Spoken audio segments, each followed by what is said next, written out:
Hey, welcome to something new from me. This is a tutorial. On this one I use a free version of Photoscape 3.7. I've tried the new free version of 10 and it couldn't get into it. So here goes. This is me trying to find the fonts. I had to spend a lot of time trying to find this font. But anyway, this is the one I've chosen. And just changing the colours, changing the perspective. I'm first creating the P for positive. So as you can see, it's quite a flexible way you can change the depth of the outline. So I've chosen pink and red in that one, and then of course a P positive for positive Brit. And the next part is creating the B.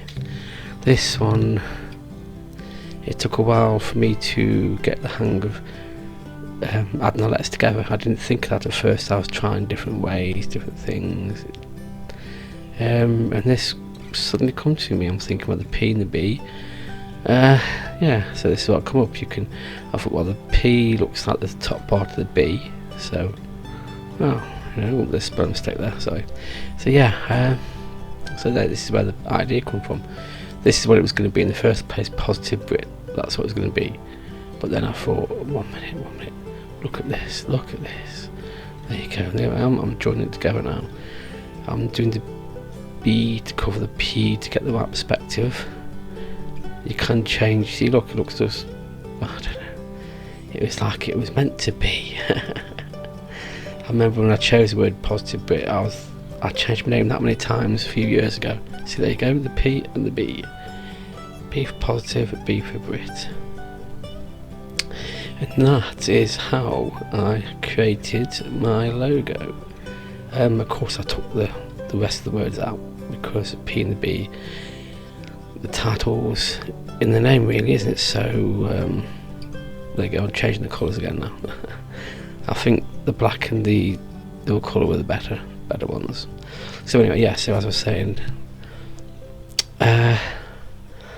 yeah, that Photoscape is so good. I mean, I use it for thumbnails as well. I've also done a tutorial, which is not online yet, of me doing a thumbnail using Photoscape and Paint.net, both free bits of software, and both do a brilliant job. Of course, I still use Photoshop to do the cutouts and stuff like that. So, oh, there you go. It didn't copy both of them. There you go. P and the B. There you go. That is how I created my logo. Photoscape 3.7 has got a lot more uses than that. Anyway, so there you go. Comment and let me know. Have you used Photoscape? Do you know what else it can be used for? There's lots of other options which I haven't gone into. But yeah, but you'll see more of this when I do my thumbnail creating. Okay, that's it for this episode, and hopefully it's been some help. If not, then, well, thank you for watching anyway. Okay, until next time, that's all folks. See you soon.